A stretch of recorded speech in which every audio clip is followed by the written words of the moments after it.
What would you go back? What bit of advice would you give, pre this Cassandra? I would probably not tell her what she was about to go on, because then she would be like, what, are you serious? Like, no.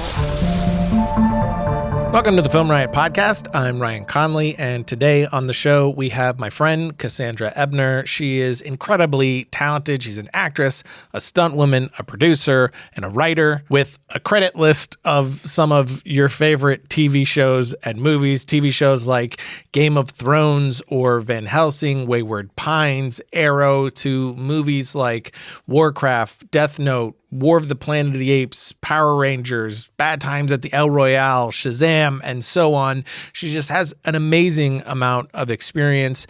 And most recently, she has written, produced, and starred in her own web series called LifeXP. So that's really what I wanted to dive into with her about today, is talking about how she got that off the ground, how she went about getting her own project written, produced, through production, into post-production, and out into the world. And she has a lot of really great and inspirational things to say about all of that. But before we get into all of that, I want to talk about today's sponsor, and that's the Behind the Irishman podcast. You know that The Irishman is coming out, of course, directed by Martin Scorsese. And you guys know that I am a massive Scorsese fan. He's easily one of the greatest of all time, just an absolutely brilliant filmmaker. But with The Irishman coming out, you can also go behind the scenes with an official 3-part companion podcast from Netflix. Each episode is going to feature interviews with cast and crew, including Martin Scorsese, Robert De Niro, and Al Pacino. You'll hear the story of the real Irishman. You'll discover how Scorsese and De Niro fought for years to bring the story to the screen. Plus, you'll learn about all the technology that went into creating these insane de-aging effects that they did for the film. Of course, that was done by the wizards over at Industrial Light and Magic. The first episode of the podcast is going to be available on Monday, December 2nd, and new episodes of Behind the Irishman are going to be released every Monday. Of course, be aware, there will be spoilers, so watch The Irishman first on Netflix before you listen to the podcast. And of course, you could search for Behind the Irishman on Apple Podcasts, Spotify, Stitcher, Pocket Cast, or wherever else you listen to podcasts. But now I'm going to shut up and get into it with Cassandra. But the place I wanted to start with you, even though we are friends, we have worked together before, we've known each other for many years now. How long have we known each other now? Like 5 years, 4 years? 4 or 5 years, yeah. When you went to work on Zach's Dead Rising, that's when I met you. Oh, that's right. I think that was 2015 or 2016. Whoa, time I don't flies. know. I don't even know. We'd have to look that up. But I guess where I would want to start is just how you got started. What was your intro into the industry? Wow. Think my intro. way back. That's so long. I'm so old. I knew that I wanted to get in the industry since I was a little girl. Like, I was 4 years old. I saw things on TV and I was like, what is that? My parents were like, that's not a real job. That's being an actor. And I was like, that's what I'm going to do. And they were like, oh, okay, kid, that's great. You're 4. How do you know you want to do this? They weren't that mean. And what was it, acting specifically that you wanted to do?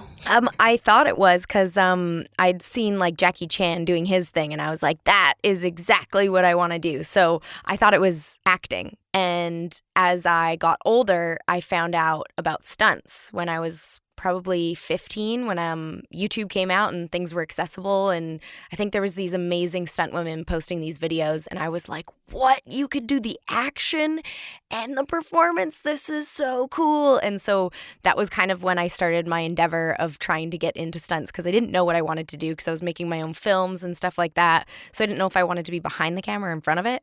And then after seeing all that stuff, I was like, no, I definitely want to be in front of the camera. Sweet. So if that makes sense. It does. And what was like your first industry job? Like, yeah, how did you get in? My first job was, my first paid job was working on the set of Supernatural, doing a very small stunt.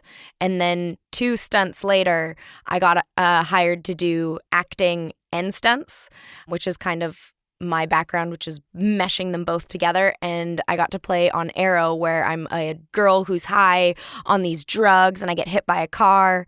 And then that was where everybody started to know me, was she got hit by a car, not once, but twice. It's the hit by the car girl. Yeah, the hit by a car girl, exactly.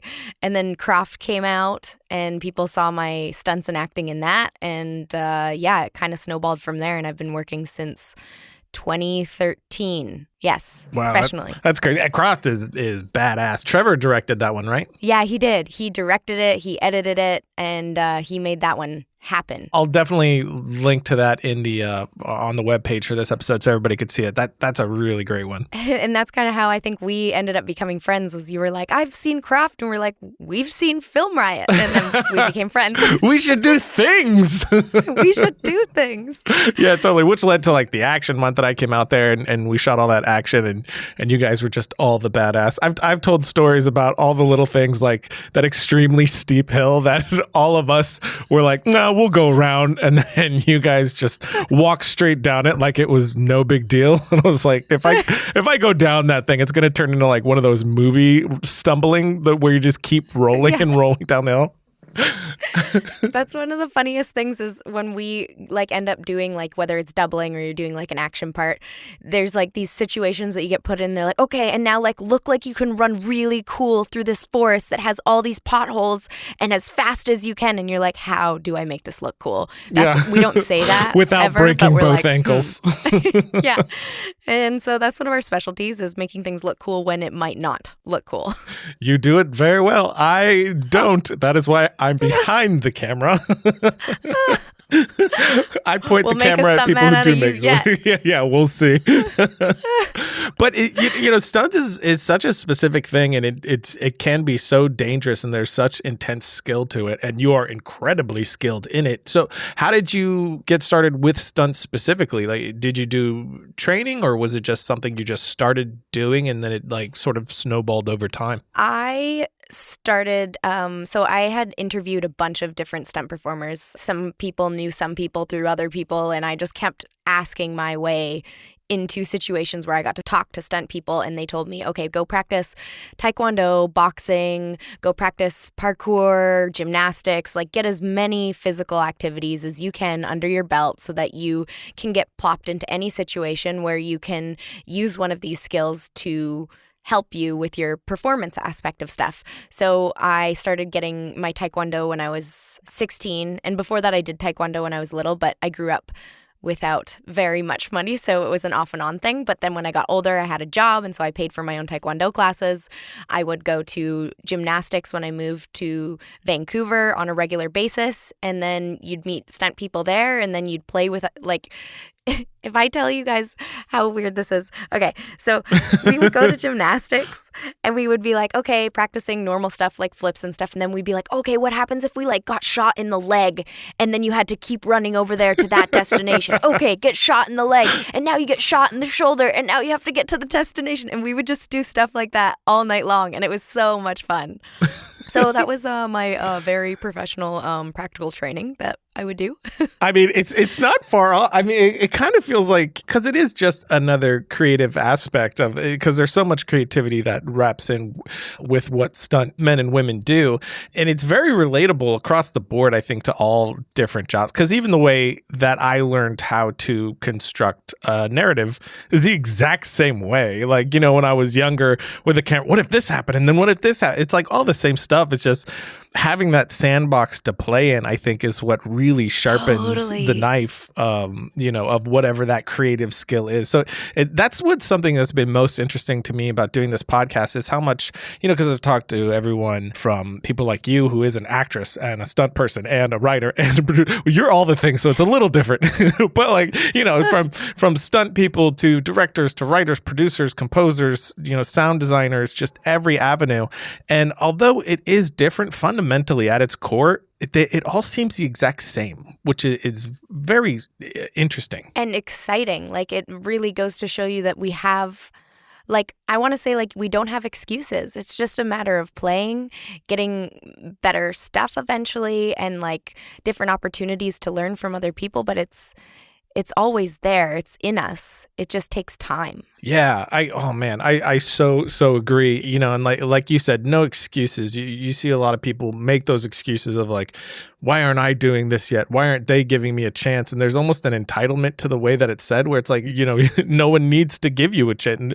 No one is required to give you your quote unquote chance. You just keep going, keep doing the thing, make the next one, and then, see what happens. And, like I'm at a place where, I just made the short, for hopefully what will be my first feature. I'm going to go out and pitch it. And if no one picks it up and takes it, it's going to be very much a screw it, I'll do it myself thing. And I'm just going to go make the movie myself. So that's why I wanted to talk to you. And that's what I love about what you're doing, because you're like inspiration to me to do that, because that's what you did. You've been working in the industry your credit list is kind of insane. You've worked on some of my favorite movies, and, you are very much just like, you know what, I'm just going to make my thing. And that's what you went and did with LifeXP. And I think that's really incredible. Oh, that's so sweet. Thank you. Welcome. There was obviously like a lot of steps to get to that place, but I've also, I think, doing craft and like other stuff, I realized that no one is going, as you know, to give you that next step. And so there was this realization of like, no, like I get to take control of my own life. And that's exciting and exhilarating and scary, because you're like, whoa, the world's my oyster and I can do things from any angle. It's just a matter of which one takes. And that's what I did with LifeXP. Is I was like, okay, which way do I go? And then the research I did for the grants and funding programs that were out there. And then that was how I ended up getting LifeXP made. And honestly, it was like flying at the seat of my pants. I think a lot of people think I probably knew what I was doing, but it was like, okay, this avenue. Okay, this is the next step for this avenue. And this is that next step. And you kind of just had to go with the punches. You can't plan it. There's too much at that scale. Isn't that kind of always the way, though? I think when you can really succeed and do it well, like you have here, there is a foundation of knowledge and experience that then allows you to fly by the seat of your pants, that without that foundation, there's no way you would have done it. So it's like, I kind of like to point that out all the time, because there is this negative aspect to fake it till you make it, where people think they can full on fake it, where you can't full on fake it. You know what I mean? You need a foundation first, and then you can fake it, but then that's exactly what you did. But I do want to kind of start from the beginning of this process and go through some of those steps that you did, because I think that's really useful and will be inspiring to people, as it has been for me, to even why. But let's just start with, why did you want to do this project? What was the inception of this thing? So when I was a kid, I watched this amazing series called The Guild on YouTube. Have you seen that series? I did. I remember that. I remember that. Yeah. Yeah. And so I was very young and awkward and had my whole life on the internet, playing video games, doing YouTube, all that stuff. And I was like, my friends are online and this show gets me. I was like, it understands me and this is all I need in my life. And so I kind of wanted to create something like that for other people out there. And so I always had in the back of my mind I was going to make a gaming web series. I just didn't know what the content was going to be. And I tried writing it when I was 19, did not happen, and I was like, I will never make this. And then when I broke my ankle 2.5 years ago, I was like, I think it's time for that gaming web series. And I didn't know what it was going to be until I started putting my friends into virtual reality, because we had a Vive, and I saw their face when they went into it, and their face saw this whole entire world for the first time, and they were just in awe. And I was like, this is the gaming web series I need to make. This is it. And so that was like the way LifeXP was born. Nice. And did you always plan and intend for it to be done in this way, how you've released it and completely independent, or did you originally try to pitch it elsewhere, or did you always want to do it the way you ultimately did? I really wanted to do it as a web series, but I later had some opportunities to make it possibly into a TV series when we went to Cannes, France. So this was after we had filmed. This was after we had been editing for quite some time. I had offers to make it into a TV series or possibly buy what we already had. And then I went through a lot of research and steps of thinking, like, what is it that I want? And ultimately, I couldn't have LifeXP unseen by the people that worked on it because they put so much time and volunteering into it that I was like, no, this isn't ready to be a TV show yet. The world needs to see what these amazing people made. And so I realized that independently was the way that we were going to go. So I had to go through some steps to get to that place, but I ultimately knew then that this is where it needed to be. That's really awesome. I love that you put the team before, TV. That's really great because so many people would not do that. And I'm so with you on that. Is this family came together and, did a thing and you're honoring their hard work. I think that's really great. Thank you. Honestly, I will get teary-eyed and cry about how amazing everyone was that we ended up having on the show. It was like like you said, a family atmosphere. And now some of them ended up being our roommates. They actually live with us right now. And so, yeah, it is like I'm actually going to see a bunch of them today. Like I literally see them almost every week now. And I've never had that many friends to do that with. It's pretty crazy. That's awesome. So you wrote it all yourself or did you co-write with anyone? No, I wrote it all myself, and I had never claimed to be a writer. I did skits back in the day, but never something to this scale. And so I watched tons of different shows to help me figure out the structure of it. And I knew the structure of a web series, and I had broken my favorite web series down and what I saw in them and what I enjoyed. And then I put my twist and my humor on everything. And then I did about 70,000 rewrites. Yeah, as is the case. I find myself like, somebody asked me yesterday, like, how many drafts is There Comes a Knocking? And I'm like, I can't answer that at all because there's drafts and there's versions. Yeah. And there's even dates sometimes where it's just it's the same draft, same version, quote unquote, but at different dates. So it's technically a whole new version. So it's like technically it's draft 3, but really it's like 33. Yeah, exactly. And you're like, I honestly, you can't say because you see maybe like an entire paragraph and you're like, no, this doesn't work. You take it out, you rearrange it, and then that's a rewrite. And so I honestly can't, like you said, I can't say how many times I rewrote it, but I think that was the key to why it is the way it is. Like it's people say it's really good, so I'm going to say that I think it's really good because of the rewrites. Yeah. Well, I think it was Seth Worley said to me the other day, we're all bad writers until we rewrite ourselves. And then it's like, oh my gosh, that's amazing. It's so true. I love that. I kind of with like the naming, I've kind of gone to, I have my draft and then my version and then the date.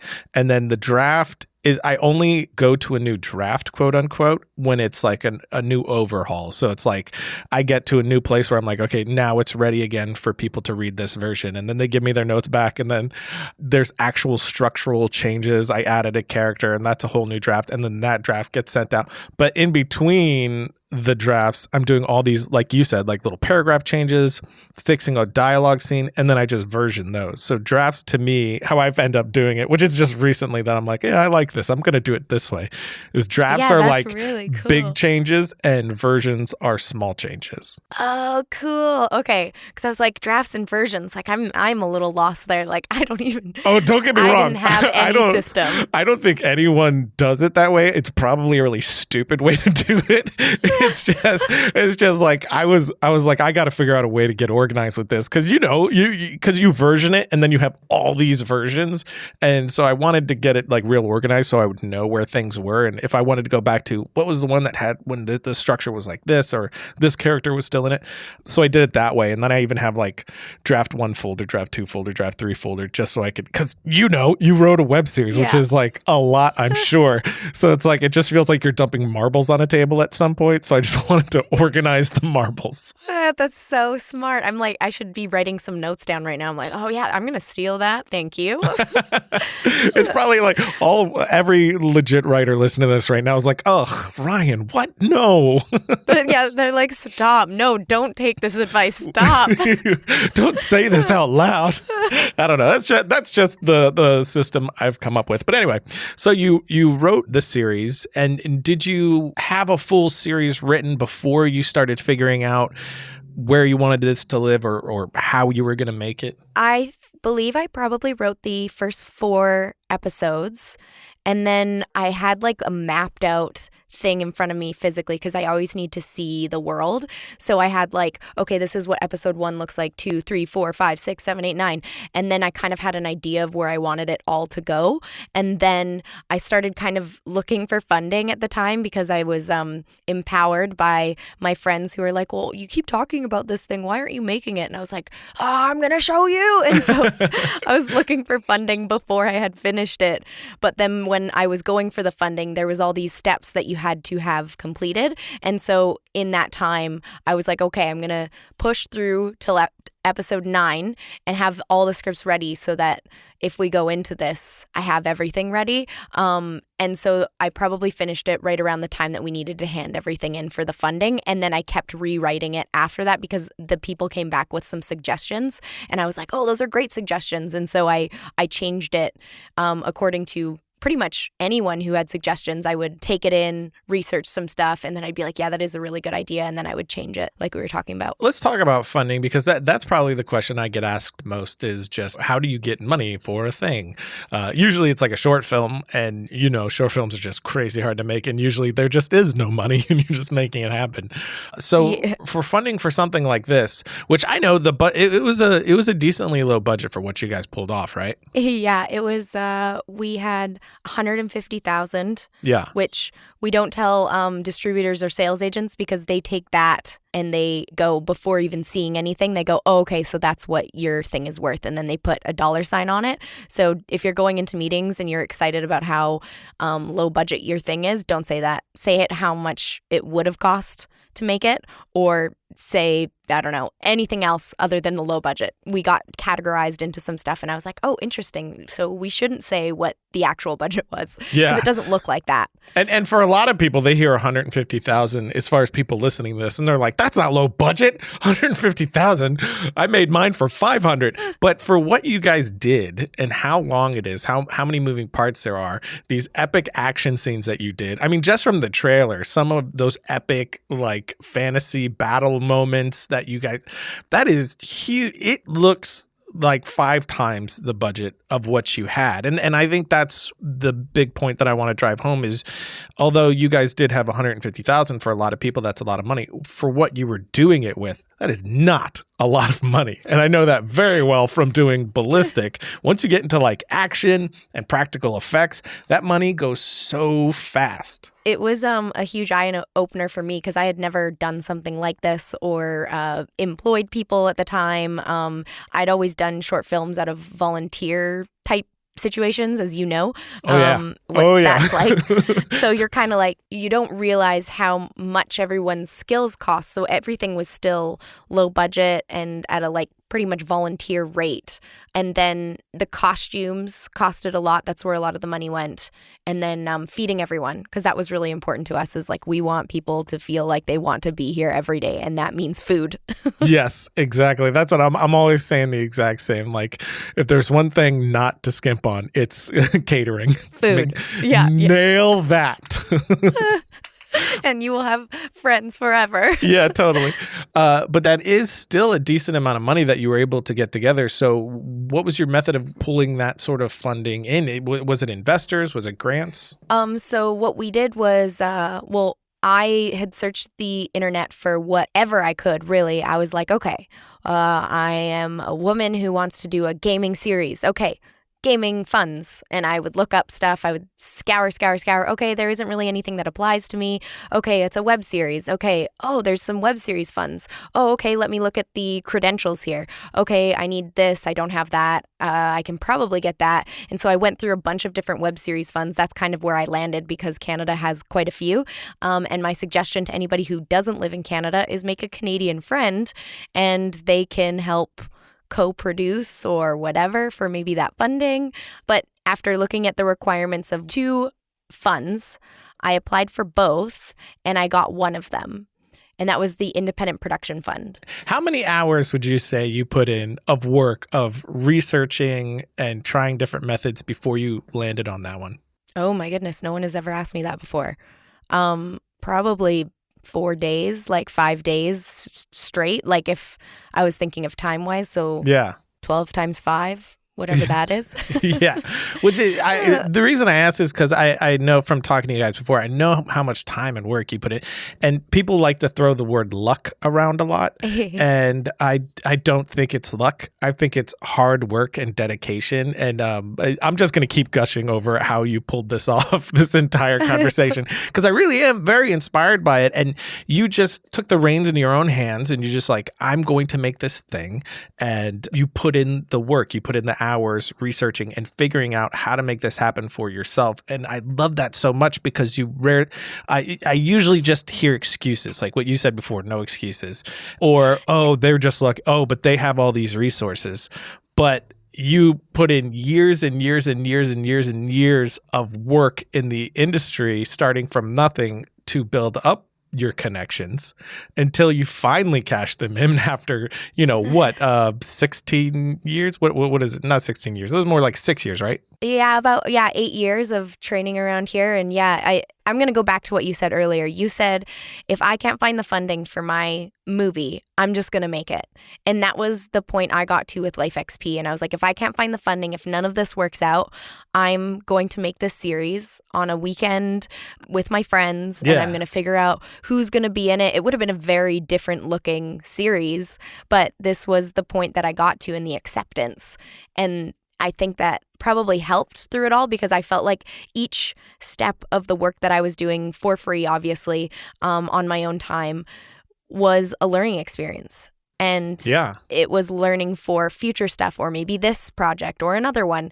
And so that was sort of that process. But then that was 5 days of looking into which one I wanted to apply for and then not counting the 3 to 4 months of preparing everything and making sure that the package was really good, making some connections to see if they would be part of that package and who was going to be involved. And all those things were also part of that process. So the 5 days was just the research. Totally. And it's creating the foundation to wing it too, like we were talking about before. To wing it, yeah. And what's interesting is you basically said what Zach said about, making freaks is they got to the point to where I'm just going to make it. If I have $500, I'm making this thing. And you're just putting it together with, here's how I can make it. And I'm just going to make the thing.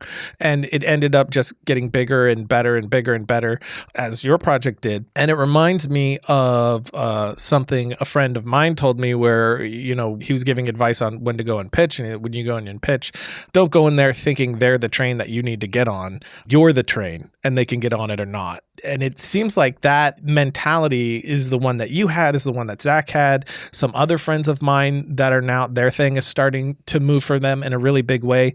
They just got to the point to where they're like, you know what, I'm the train and this train's going to the destination either way.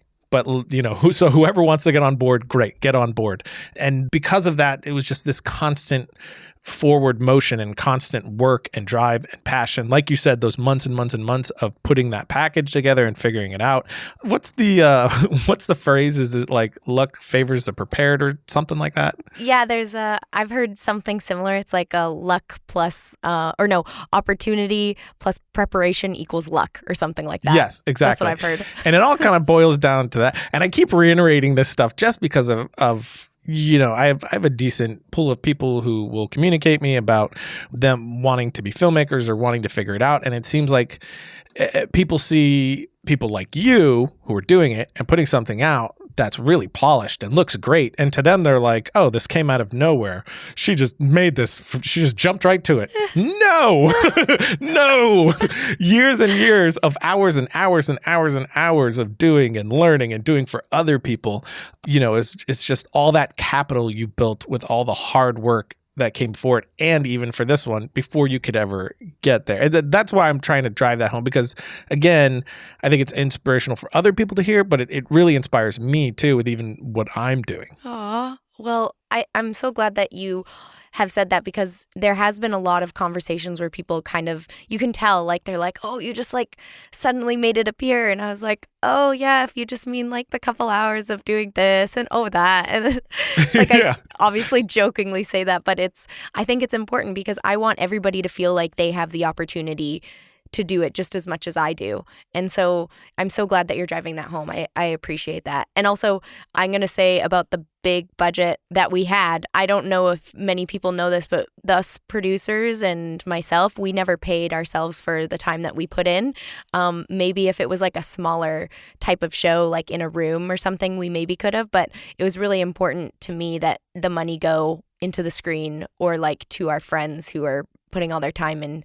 So I think that's also important that people know that it was all out of passion. Not that you don't need to pay yourself to do things, but I just want people to know that like this is where we were with it and we didn't need to pay ourselves this time around, but maybe the next time around we can, like trying to work that out. And sometimes it's just good to remember like not about the money, it's about the opportunity. Yeah. And that's a really good point. Because I mean, I assumed just from doing something similar, I assumed you guys did not pay yourselves because I know I've never been paid for anything I've ever made ever. And neither have any of my producers. It's, exactly what you said. It's just the passion and you give money to whatever money you can to everyone else. And it's still at the biggest budget I've ever had with like Ballistic.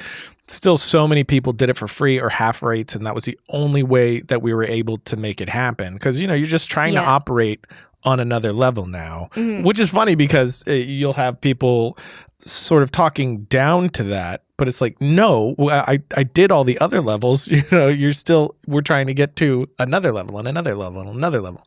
So as where some would see that as a big budget, in the arena that you're did operate in, that's a very low budget.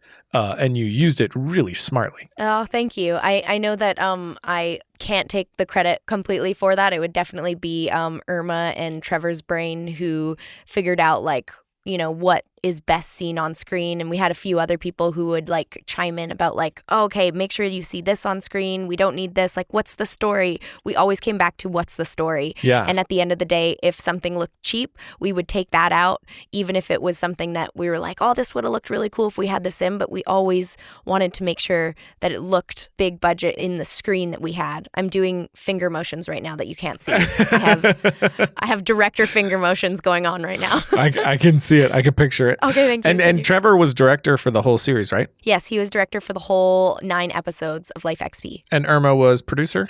Irma was the producer, yes. She and like production manager type roles. How long did you shoot? Because it's 9 episodes total? Yes, 9 episodes. We shot for 16 days, 5 days a week usually. And then we did 1 extra day 2 months down the road because we weren't totally sure how to do that day. So it was 17 days altogether. How long is it? If you were to just cut it back to back, how long would it be? It's around 82 minutes. So it's like a full feature in 16 days with all that action and practical effects. That's crazy. Yeah. How long were your shoot days usually? 8 to 10 hours. We never usually went over. Yeah, we were very keen on making sure that everyone went home at a decent time because we're like, just because this is our project and we want to like put all our time into it, we also need to make sure everyone's well slept for the next day. So that was really important. You guys are machines. That's amazing. We have like a lot of on-set experience. So that's where we really shine. The prep stuff was something new to us. And then the post world, although I've edited a lot of videos, Trevor's edited a lot of videos, we weren't sure how the coordination of all the departments, music, sound, all that stuff would be. So that was like also where we had a lot of learning experiences. Yeah. Who cut this one? Ian McDonald, our new friend and roommate, was the one who cut LifeXP for us. And he did some of the White Room stuff too, making it look like the Matrix and stuff. Oh, nice. And going back to budget, did the whole budget come from grants or did you have to source that from multiple places? Originally, yes, it was supposed to come from grants, but then the money was coming from 2 separate entities. So there was 2 separate contracts we didn't know about, and one of the contracts did not fit with what we were trying to do. So again, I had to make a hard decision. And at first I tried really hard to negotiate with the contract so that it said something that we could all appreciate, but I couldn't come to an agreement. So then we had to go source out investors after we had won the funding. if that makes Gotcha. sense. Yeah, exactly. Well, how did you go about finding investors? We had some friends in the film industry who we approached with the idea of helping make the rest of it happen. And they asked us to put like a proposal together and like show them what it would look like. And then we put contracts together that we hired a lawyer for to be like, okay, this is the deal with them. And then if they said yes or no, then we went from there, and then we would find another person. And so we sourced out, I think it was 10 investors to fill in the hole that we had. And we made it a number that was accessible. It was still a lot for how much it was, but it was a decent amount that people could afford it. And then that's when we would get 10 people in to fill that in, if that makes sense. I'm being very vague. Yeah, no. I would assume you'd have to be to some extent. Yeah. So again, it was very much... it was all about who we knew. Again, in that way, if we were approaching people, this is sort of a proof of concept. So we kind of didn't like approach big companies or anything like that yet. Like, I think that would be maybe the next second season. We would be like, okay, look what we accomplished. Look at this, look at that. There's a lot more proof we can do. And then this one was sort of like, you guys know our skill set. You know how passionate we are. Will you be able to help us? This is the worst investment you will ever do. We're going to be honest, but we will try our best to get your money back, is sort of where we were at. Yeah. And although it was like the people that it was all the work you put in before to be able to build that Rolodex of people that to go to. Totally. It was, again, like, I don't know. It's hard to say how people receive you, but I've heard like a lot of love around the industry recently about what Trevor and I have done in Irma, and how people think it's very admirable that we are stunt performers who are trying to do something like this as well. And I guess people kind of like it. I don't know. I hate talking about what other people think, but I guess it goes to show that people who are trying to invest in it, they do think a lot of us, which is cool, but don't take advantage of that. If you know people that like you a lot, don't take advantage of it. Yeah, exactly. Yeah. And passion is contagious. It's like, it has like a hefty draw to it, and you guys have a lot of passion, and you're just good people, and people are drawn to good people too. But I just don't want to discount at all how much hard work and passion you and Trevor and Irma put in for years. Because, I mean, we worked together, and I saw you guys' work ethic, and I've known you long enough. I've seen you on other people's projects. You guys have told me stories. So I know how much hard work and passion, how much you do for others, bringing your skill sets to other people's projects, to other people's films and TV shows. And it was all that time that you put in that got you the collateral to be able to go in to get those things to do your thing, which I think is the biggest takeaway for me, just looking at your story and how you made this thing. And I think is a really important takeaway for anyone listening to this, that it's not, oh, well, they know people, so they were, yeah, but how do they know people? How did that happen? You didn't have a rich uncle. Yeah, you don't have a rich uncle. You don't, your dad isn't in the film industry. Same thing for me. I'm from South Florida. I knew absolutely no one. Film Riot was something that I bled and sweat for by myself, literally in my bedroom, alone, doing with no help. And that's where it started. And it was, it's been 15 years of doing that till I built my Rolodex of knowing people like you guys and, all the other people that I know, that you can then be like, hey, want to do a thing? And then you elevate each other. So that, I think, is the big missing ingredient for a lot of people, that either they don't think about, because, it's something that I didn't think about when I was younger, but it was just about, I just want to make things. So no matter what, I'm just making another thing. Or, they just don't want to do because it's hard, or you're committing to, this is going to be like 5+ years, for the majority. I mean, some people, it works out quicker and faster, and, maybe they're just more talented, smarter, whatever it is. I don't know. But, it's 5 to 10 years plus with everyone I know, just putting in the blood, sweat, and tears to get to a point where they're doing the thing they want to do. Yeah, no, and I think one of the things I want to touch on and highlight too, like you were saying, is at the end of the day, all we have is people, friends, connections, and I think that's an important thing to focus on, whether you guys are doing a business transaction or you're wanting to work on a film together. I think remembering that your guys' friendship at the core of it is the most important, is one of the most important things. So whether like you guys have like a business falling out or whatever, at least if it's whatever it is you're doing, if you remember, okay, this didn't work out and you're not being a terrible person to the other person, and you guys both know whatever it was is just maybe a disagreement, but at the core of it, you guys are still friends. That is, I think, the most important takeaway is, yeah, we want the best quality stuff, but friendship is huge. Yeah, people That's first. what LifeXP is kind of about too. I just realized there's so much friendship in it. You got a theme going here. I think I have a theme right now. Yeah, I'm totally on board with that. People first. And, that's probably another reason why you and Trevor have found so much success because, from my experience, you guys are very much people first. Yeah. And because I think we also have had some opportunities where that hasn't been the case, and we realized like that is not the way to treat human beings. No. And so just from experience, you just go, oh, okay, this is the proper way. Everybody deserves a moment to be creative and have their idea listened to. Obviously, sometimes in a timely manner, but it's important. Everybody just wants to be heard. Yeah. I could not agree more, and I love that you said that. But moving away from the budgeting into, you made the thing, and I assume you pulled from, again, that Rolodex you created over years and years of work and networking. But then you had this piece in the end. How did you land on how you ultimately decided to get it out there to the world? So I wanted the challenge for a lot of people creating another web series. It seemed to be coming up at a lot of the meetings we were having, distributors and stuff like that, was how is a web series profitable? And nobody seemed to have an answer. I'd look at other web series, I'd look into what they had to say, and there's some that end up doing well, and I don't know what their secrets are. I haven't found it on the World Wide Web yet. But I was like, how can we try and make this profitable? And with my, profitable, but also fulfilling those other things that we need, which is we want people to see it. And for me, it was really important because I got to see the Guild for free on YouTube.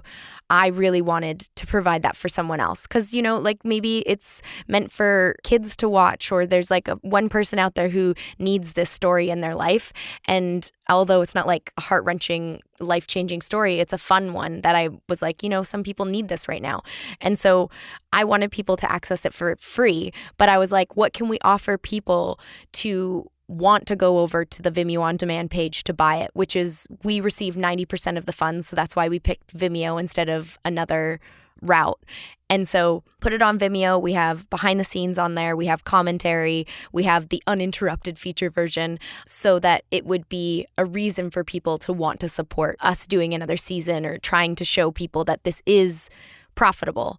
So that was kind of the way I thought of going about it, accessible by all, and anyone who wants to support, then that's helping show that there is some sort of revenue happening. Yeah, it's smart. And so that's kind of where my mind has gone. I don't know if it's necessarily the right answer, but that's where I am right now. And then who knows where we'll go from there, or what ideas will come up in my head and like this, so that we can attract more people to this, or maybe a new thing will come out. There's a really big thing brewing in the industry right now.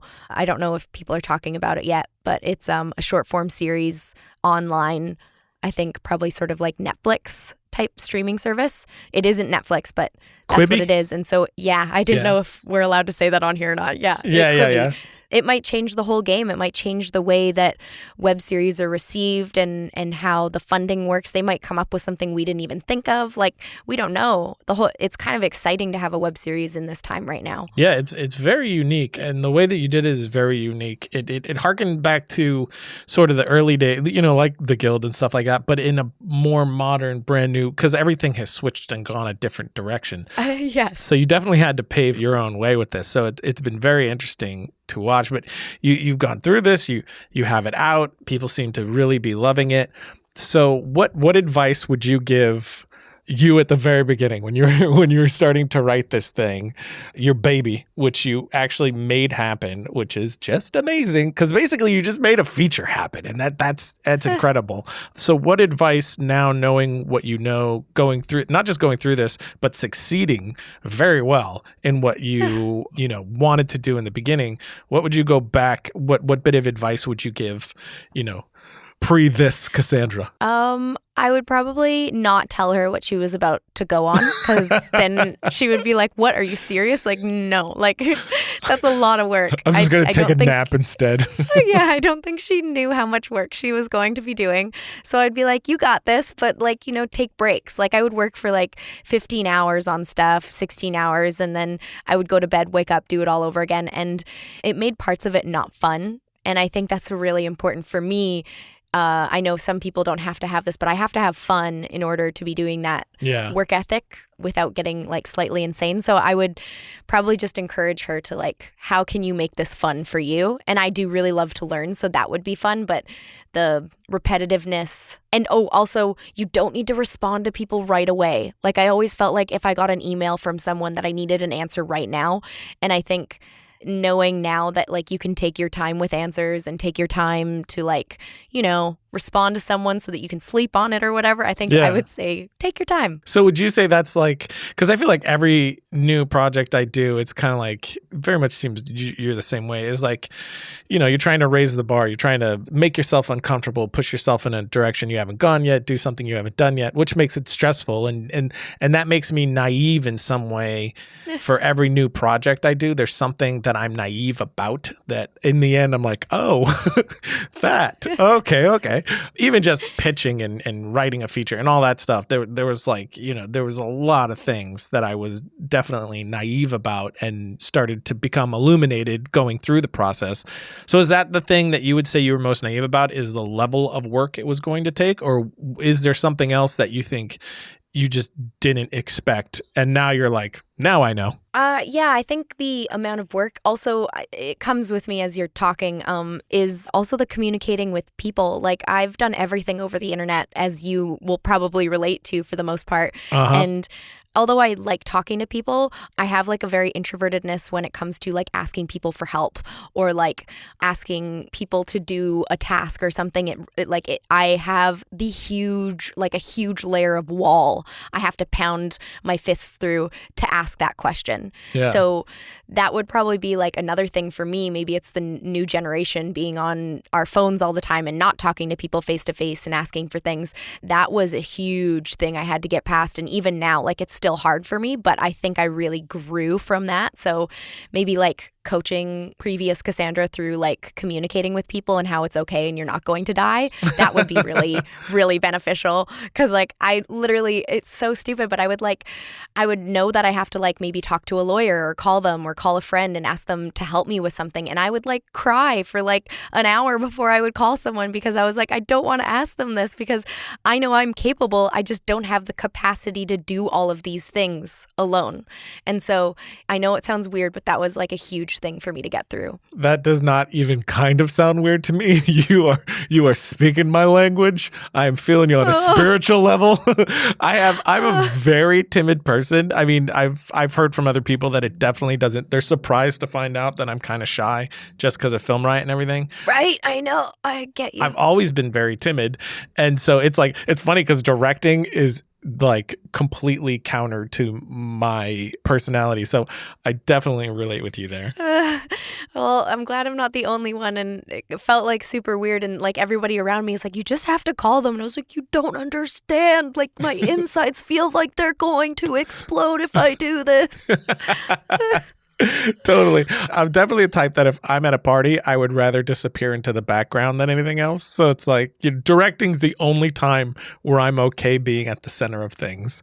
Outside of that, it's like I'd rather be in the background. Thank you. Yeah. Yeah, I very much, there's like I think this dual part of my personality, which is helping with everything that I do. I think that I love to help and empower people, but then I really have this creative side that I really love to act and perform Yeah. and problem solve with filmmaking and hope that my creative ideas help people.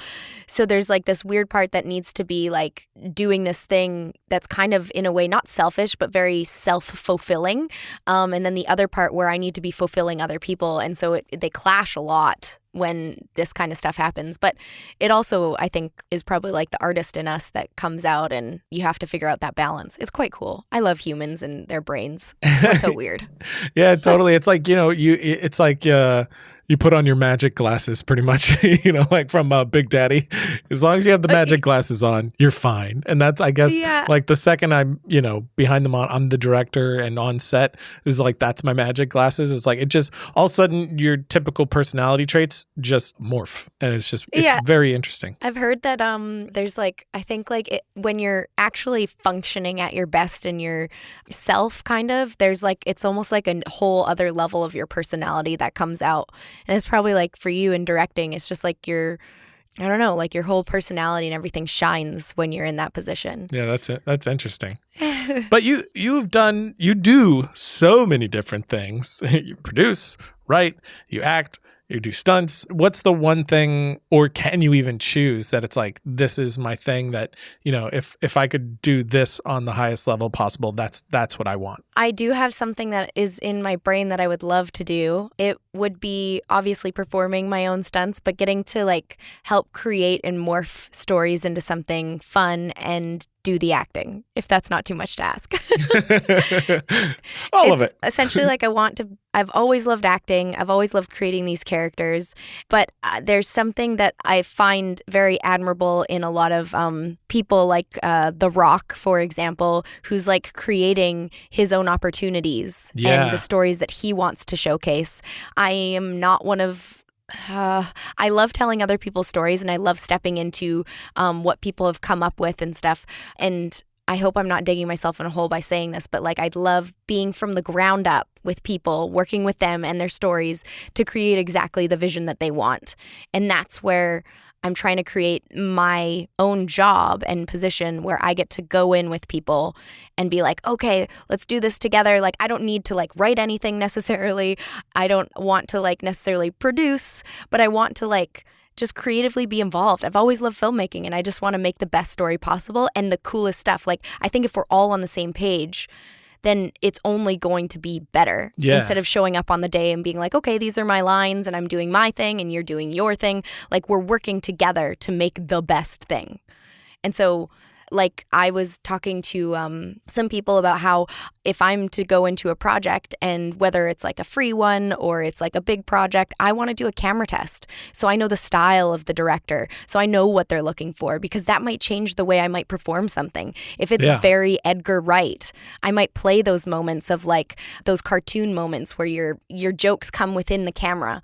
Or if it's someone else like I can't remember who did The Social Network. He has like a very fast way of doing dialogue, and I want to like make sure that I'm doing that right. Like, I think making sure everyone's on the same page is so important, and I want to get to a level where I can get in the room and do that with people. I love that. That's great and very, very interesting too. I really love the collaborative nature of film, and like I always say, it's like a choir of voices, and just having all those voices in harmony just creates such a larger, more dynamic piece. So definitely with you on that as well. But what's next for you? What's the next great thing? Will we see a season 2 of LifeXP? Well, I may have written season 2 already, but no spoilers or anything. No, I have written season 2. The goal is right now is reaching an audience. Like, I think the thing I'm trying to do right now and learn is how to reach our audience, because it's not a matter of like getting people to like it. People generally like LifeXP. It's just how do you get them to find it is the question right now on YouTube because it's so saturated. And so that's kind of the goal. Then I'm also hoping that once like that starts rolling in traction, then I can go into some meetings and talk about a season 2, whether it's applying for funding or maybe it's going to sponsors or whatever. That is the next sort of version of that, all while doing my stunt day job and acting day job, as well as doing projects with people. That's my life. That's awesome. I love it. Well, I'll be rooting you on and watching all along the way, of course. And thank you for doing this as well. I'll have to have you on again when season 2 happens, which I'm positive will. Oh, thank you. And also, I am a huge fan and keep doing what you're doing because you're paving the way. Thank you. This was just like one giant love fest. I know. There's too much love in here, guys. Gosh. I know. My God. And that's it for today. Big thank you to Cassandra for taking the time to chat with us about all of this. Of course, jump over to filmriot.com/podcast. Find the episode page for this episode and I'll have links in there for you so you can check out LifeXP and other work from Cassandra. Of course, you can find me online at twitter.com/Ryan_Conley. And until next time, don't forget to write, shoot, edit, repeat.